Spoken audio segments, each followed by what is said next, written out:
Avertissement, le milieu chaufferie est réservé aux professionnels formés car le milieu est potentiellement dangereux. Il y a un risque d'explosion, d'électrocution, d'intoxication mortelle au CO et de brûlure grave pour l'intervenant. Pour intervenir sur la conduite d'une chaudière vapeur, il faut avoir suivi la formation réglementaire et être habilité par l'employeur. Alors dans cette vidéo, je vais remplacer un vieux relais thermique par un GV2, donc un disjoncteur magnétothermique comme on peut le voir donc sur cette photo. Et je vais aussi parler justement des blocs additifs que l'on peut mettre sur les GV2. Et je vais donner aussi quelques explications hein, pour expliquer la différence entre un contact instantané et un contact asservi justement à la fonction thermique et court-circuit du GV2. Donc là j'ai ce relais thermique là qui a 22 ans, bon, il déconne, il tient plus, hein, alors que la charge au niveau de la pompe est correcte. Donc je vais le remplacer par un GV2 avec le bloc additif qui va bien. Ça je fais après un complément d'information sur ce bloc additif car souvent sur les installations on trouve des trucs un peu bizarres. Voilà. Ça contrôle une pompe à eau, une pompe alimentaire de chaudière vapeur. Donc là, comme on peut le voir, hein, vous voyez que le matériel, j'ai touché à ce truc là, tellement il est vieux, il est sec, le machin m'est resté dans les mains. Voilà, pété. Donc juste une petite information là sur mon testeur, parce que je me suis rendu compte qu'au montage, j'étais pas vraiment au mètre. Donc vous voyez sur le CA703, lorsque je me mets sur ohm, donc là je suis en fonction au mètre, ok. Mais en réalité je me suis pas mis en ohmmètre, je me suis mis en test diode. Donc vous voyez là, donc j'ai le test diode plus le volt. Donc là le circuit ouvert, je suis over limit. Et là le circuit donc est fermé, j'ai 0 volt. J'aurais dû me mettre sur donc bien sûr au mètre en continuité. Bon, moi j'aurais une valeur de résistance. Donc dans la vidéo là que vous allez voir là, je l'ai pas fait. Donc voilà. Voilà, donc moi ce que je voulais voir au niveau du GV2, hein, c'est bien passant ou non passant. Hein. Donc en me mettant sur le test diode, bon c'est pas le bon calibre bien sûr. Mais bon ça fait la fonction quand même. Bon bien sûr en me mettant sur le test diode, c'est pas l'ohmètre. Hein, mais bon ça me permet quand même de contrôler que le circuit est ouvert, donc je suis bien en over limit. Le circuit est fermé, donc je suis passant et je suis bien à 0 volt. Voilà. Donc là... Voilà, donc là c'était une petite erreur de ma part. J'aurais dû me mettre là. Voilà. Donc là on peut voir que je suis sur on, d'accord, et que j'ai 0 ohm. C'est normal, c'est pas. Si j'appuie sur off, on voit que j'ai toujours 0 ohm. C'est normal parce que c'est le contact NC qui doit basculer que lorsque le thermique déclenche. On le voit là, il y a un petit symbole. Maintenant je vais simuler un défaut thermique. Hop. Là j'ai simulé un défaut thermique et là on peut voir que j'ai l'infini. Et si je réarme, j'appuie sur le bouton. Donc là j'ai réarmé. Et là on voit que j'ai 0 ohm. Donc voilà comment ça fonctionne. Donc là on peut voir donc la partie du schéma électrique qui contrôle la pompe de la chaudière vapeur. Donc ici on a le bouton bouton poussoir S4 là, qui est donc le BP marche manuel haut. Donc ici là sur la droite on peut voir le régulateur de niveau d'eau. Donc là on a ici là on a l'asservissement d'eau de la bâche alimentaire. Donc si le niveau bas de la bâche alimentaire est atteint, donc le contact ici s'ouvre. Donc ça c'est au niveau de la bâche alimentaire. Il y a un relais niveau et ce qui empêche la pompe de la chaudière vapeur de fonctionner. Donc ça c'est le premier asservissement.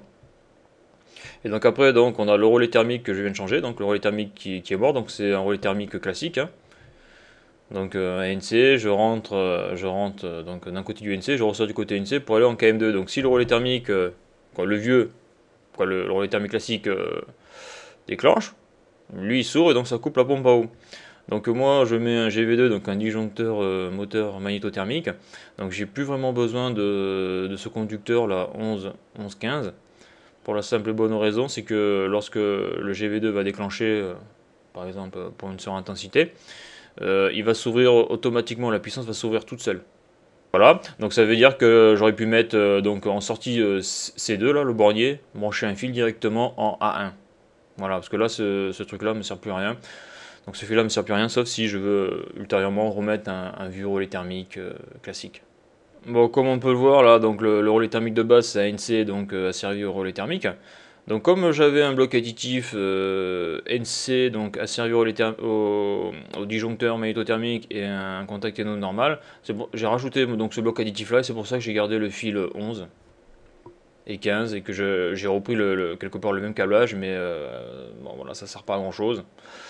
Voilà, donc il faut savoir sur cette chaudière là, il n'y a pas de renvoi de défaut hein, de pompe. Hein. Pour la simple bonne raison, c'est que l'armoire déjà est saturée et que s'il doit y avoir un défaut, ça sera au niveau de la vapeur, c'est-à-dire au niveau des relais de niveau. Il y aura un défaut général.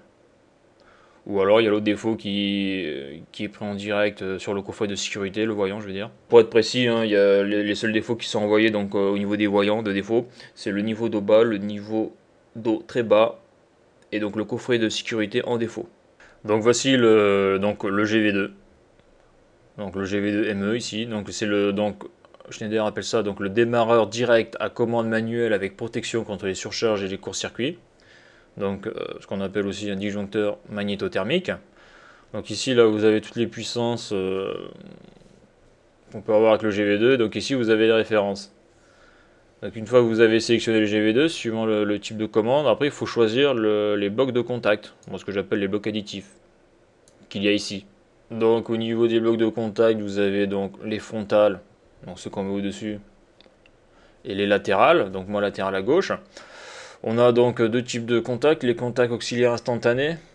Donc instantané, ça veut dire que quand je mets mon bloc additif, donc si c'est un NO-ANC par exemple, lorsque je vais cliquer sur le bouton ON, donc le bouton ON il est ici, la Start, ou le bouton OFF, lorsque je vais cliquer le bouton ON, les contacts vont basculer.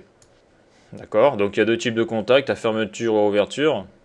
Donc à fermeture, c'est les contacts NO normalement ouverts, hein. Et les contacts à ouverture, c'est les contacts NC. Donc ça, c'est la manière dont s'exprime Schneider, hein. Bon, c'est particulier. Voilà, donc après, là, ce que je veux montrer, là, c'est que souvent dans les armoires de chaufferie, en tout cas en génie climatique, hein, c'est hallucinant, mais les gens souvent utilisent des blocs additifs, donc des contacts auxiliaires instantanés. Donc ça veut dire quoi? Ça veut dire par exemple... souvent le NC est utilisé donc en renvoi d'alarme sur un voyant par exemple des faux pompes. Et ce qui se passe, c'est qu'on arrive sur ces armoires là, lorsqu'on met par exemple la pompe sur off pour X raison, et bien qu'est-ce qu'on a? On a un défaut, on a un défaut pompe. Alors que c'est complètement faux, parce que un défaut pompe, ça veut dire que c'est marqué là, soit il y a une surcharge, soit il y a eu un court-circuit. Mais lorsque je donne un ordre de off là, de stop, c'est pas un défaut. Donc voilà, donc souvent ça on le voit beaucoup. Donc ce qui se passe, c'est que pour éviter des fois les défauts intempestifs ou ce genre de trucs, souvent les renvois de défauts sont débranchés dans les chaufferies, comme ça. Donc pour éviter ce genre de problème, il suffit d'utiliser un bloc additif, donc avec un contact de signalisation de défaut et un contact auxiliaire instantané. Donc le contact auxiliaire instantané, donc le NO, il est intégré dans la chaîne de commande, hein, et le contact de signalisation de défaut, eh bien on peut l'utiliser pour un voyant de défaut. Voilà, donc c'est celui-là qu'il faut utiliser par exemple. Alors après sur le catalogue, vous avez justement la représentation de ces blocs de contact là. D'accord, donc là vous avez des contacts instantanés, hein. Un NO, un NC. On peut les voir là. Donc après là vous avez, là on voit que ce NO est asservi donc à la fonction thermique et court-circuit. Donc celui-là il est asservi, et celui-là par contre il est instantané. D'ailleurs on le voit, hein, 97-98 hein, au niveau des chiffres. Après donc voilà, donc on a là sur celui-là on a le NC qui est en thermique, qui est asservi, donc on a le choix, soit NO, soit NC. Donc là en tout cas on a deux NO instantanés, donc ça c'est pour les commandes. Voilà, donc aussi on a l'option NC, NC. Bon, on voit qu'on a à peu près tous les cas de figure. NC, NC, NO, NC. NO, NO, NO, NC. Donc voilà. Donc ça c'est vraiment quelque chose d'important, parce que des fois on le voit sur certaines armoires, c'est vraiment le carnage quoi. Entre les renvois de défaut qui sont débranchés, plus les voyants qui sont débranchés, etc. C'est hallucinant quoi. Donc pour résumer un petit schéma électrique pour éclaircir tout ça. Donc là je suis sur mon blog là. Donc là on peut voir donc un départ moteur avec un un relais thermique conventionnel, classique, les vieux là, et un départ moteur avec un GV2. Donc là on peut voir que donc s'il y a un défaut thermique sur le GV2, donc le GV2 va s'ouvrir, ça va couper la puissance. Donc on peut le voir que le GV2, donc c'est la pompe 2, donc c'est ici. Donc là j'ai mis Q2, donc c'est le contact instantané du GV2. Donc bien sûr, pour qu'il soit fermé, il faut que j'ai appuyé sur le bouton Start du GV2. Donc après, donc là la commande, hein, bouton arrêt, bouton marche. Voilà. Alors que sur le thermique, comme le thermique, il n'y a pas de coupure physique de la puissance, c'est KM1 qui va ouvrir la puissance. Donc là par contre on est obligé d'utiliser le NC du relais thermique qu'on met ici, là, qu'on met dans la chaîne de commande, et donc si le thermique déclenche, là ça va couper à ce niveau-là, et ça va couper la commande. Donc pour revenir au GV2, donc s'il est sur off, ben, ma pompe ne peut pas fonctionner même si j'appuie sur le bouton marche. Donc il ne peut pas fonctionner au niveau déjà physiquement parce que la puissance sera ouverte, mais même au niveau du contacteur de puissance. Et donc là on peut voir donc que Q2, là c'est un contact Eno avec donc la fonction magnétothermique. Donc si le GV2 déclenche ou si on appuie sur le bouton test du GV2, donc le Eno se fermera et donc allumera le voyant défaut pompe. Donc là je fais un test, donc là je vois que je suis à 6 A, donc ça tire bien. Donc le GV2 il est réglé à 9,5 A. Vers le moteur c'est 9,5 A. Donc là c'est nickel. Donc là je vais péter le relais diode ce qu'il est mieux. Voilà, ça monte, ça tourne dans le bon sens. Ça aussi il faut contrôler le sens hein, pour avoir des surprises.